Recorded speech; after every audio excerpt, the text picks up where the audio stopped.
మనం జీవితంలో కష్టాలు తగ్గించుకోవాలి అంటే మనీ సైన్స్తో పాటు కామన్ సెన్స్ ఎందుకు అవసరమో ఇప్పుడు చూద్దాం. ఆమె నిన్నటి తరం మేటి నటి. ఉండేది మద్రాసులో, అయినా మోజుపడి హైదరాబాద్లో 18 ఎకరాల భూమి కొంది. 55 ఏళ్ల క్రితం మొత్తం 3 దఫాలుగా ఆమె దీనికోసం 2,48,000 ఖర్చు పెట్టింది. ఆమె 55 ఏళ్ల క్రితం కొన్నప్పుడు అది నగర శివారు భూమి. కానీ అదే ఇప్పుడు హైదరాబాద్ నగరం నడిబొడ్డు అయింది. దీంతో ఆ భూమి ధర విపరీతంగా పెరిగింది. 2016లో ఆమె మరణించే నాటికి 18 ఎకరాల భూమి విలువ కనీసం 500 కోట్లు దాటింది. అంటే ఆమె 2.5 లక్షలు ఖర్చు పెడితే అది కాస్త 500 కోట్లయింది.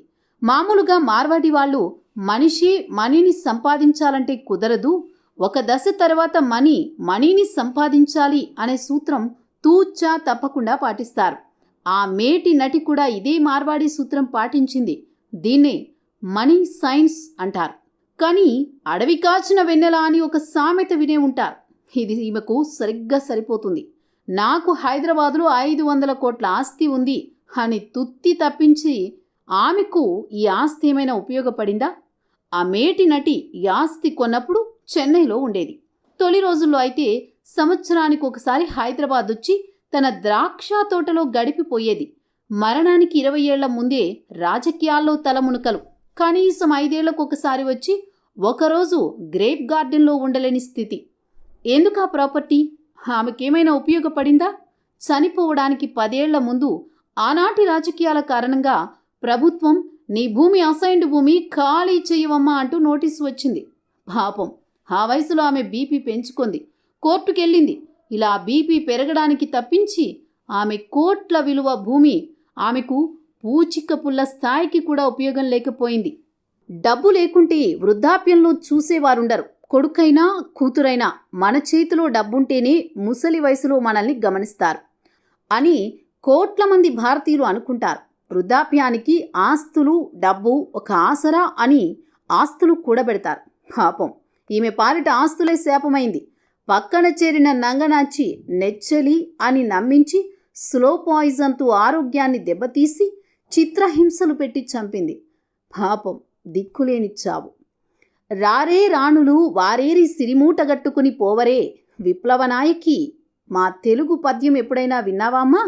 ఈ సామెత వినుంటే ఆ మేటి నటి జీవితం ఇంకాస్త బాగుండేదేమో. ఇప్పుడు ఇంకో నిజ జీవిత కథ తెలుసుకుందాం. విశాఖపట్నంలో ఒక పెద్దాయన కష్టపడి పైకొచ్చాడు. ఆస్తులు కూడబెట్టాడు. ఒకే కూతురు. ఆస్తులకు ఆమె వారసురాలు. మంచి అబ్బాయిని తెచ్చి పెళ్లి చేశాడు. అల్లుడుగారు మహాస్మార్ట్. నెలకు 20 లక్షల రెంట్ రూపంలోనే వస్తోంది. ఇది కాకుండా 100 కోట్ల విలువ చేసే స్థిరాస్తులు. అందరూ కష్టపడితే ఎంజాయ్ చేసేదెవరు అనుకున్నాడు. సంవత్సరానికి 3 సార్లు ఫారిన్ టూర్లు, కేసినోలు, మద్యం. 40 వయసు వచ్చేప్పటికి కిడ్నీ పోయింది. పాపం వైజాగ్ పెద్ద ఆయన తాను బతికుండగానే కూతురు విధవరాలైంది. మనవడు తండ్రి దారిలో. తాను ఆస్తులిచ్చి కూతురికి తీవ్ర ద్రోహం చేశానని అర్థమయ్యే నాటికి ఆయన వయసు ఆయన్ని కబలించింది. ప్రాప్తమున్న తీరానికి పడవ కదిలిపోయింది. ఇప్పుడు మూడో కథ విషయానికొస్తే, కృష్ణా జిల్లా రైతు. 100 ఎకరాల పొలం. కొడుకుని బాగా చదివించాడు. కొడుకు 25 ఏళ్ల క్రితమే అమెరికాలో సెటిల్. పెద్ద ఆయన మొన్ననే కన్నుమూశాడు. ఇన్నాళ్ళు ఇక్కడున్న ఆస్తులను తండ్రే చూసుకునేవాడు. ఆ కొడుకేమో 2-3 ఏళ్లకు ఒకసారి ఇండియాకు వచ్చేవాడు. ఇక మనవడికి కనీసం 5 ఏళ్లకు ఒకసారి ఇండియాకు రావడం ఇష్టం లేదు. 50 వయసులో ఆ అమెరికా ఆయన ఆలోచిస్తున్నాడు. తనకొచ్చే రెంటు డబ్బును అమెరికాకు తేవాలంటే 31% ట్యాక్స్ ఇండియా ప్రభుత్వానికి కట్టాలి.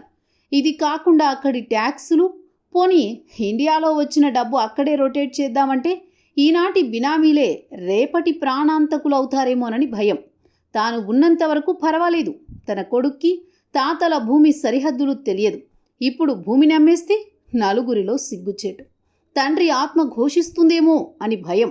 ఇప్పుడైతే భూమి అమ్మి ఆ డబ్బును అమెరికాకు తీసుకుని వెళ్తే 20% క్యాపిటల్ గెయిన్ ట్యాక్స్తో పోతుంది. భవిష్యత్తులో తనలాంటి పర్సన్ ఆఫ్ ఇండియన్ ఆరిజిన్ ఇండియాలోని భూములను తరం మార్పిడి కారణంగా పెద్ద ఎత్తున అమ్మడం మొదలెడితే ఈ ట్యాక్స్ 40%కి ప్రభుత్వాలు పెంచేస్తాయి, లేదా ఇంకేదైనా కొత్త చట్టాలు వస్తాయా అని భయం. ఇండియా ఆస్తులు పాపం 50 వయసులోని అమెరికా ఆయనకు బీపీ పెంచి ఇన్సోమ్నియాకు దారితీశాయి. దేవుడు చాలా చిత్రమైనోడు సుమి అని అనిపిస్తోందా? డబ్బు లేకపోతే కష్టం, ఎక్కువ డబ్బుంటే కష్టం. నిద్ర పట్టడానికి అమెరికా 50 ఏళ్ల ఆయన టాబ్లెట్ వేసుకున్నాడు. నిద్ర పట్టేసింది. అప్పుడు ఆయనకు కల వచ్చింది. ఆ కలలో, ఎర్రి నాగన్నా, బతకాలంటే డబ్బు కావాలిరా. నిజం, డబ్బు సైన్స్ తెలిసుండాలి. అది నిజమేరా. ఆస్తులు సంపాదించాలి. అది నిజమంత నిజం. కానీ నీ కనీస అవసరాలకు మించి ఆస్తుల్ని కూడబెడితే అది సమాజం సొంతంరా. నీవు దానికి ధర్మకర్తవి మాత్రమే. కష్టపడు, డబ్బు సైన్స్తో సంపాదించు. పరిశ్రమ లేదా బిజినెస్ స్టార్ట్ చెయ్యి. అది నలుగురికి ఉపయోగపడాలి. నా బావి నీరు నాది అనుకుని నువ్వు తోడుకోక పొరుగువారిని తోడుకోనివ్వకపోతే అది పాచి పట్టిపోతుందిరా. ఇదేరా జీవిత సారం. డబ్బు ధర్మం.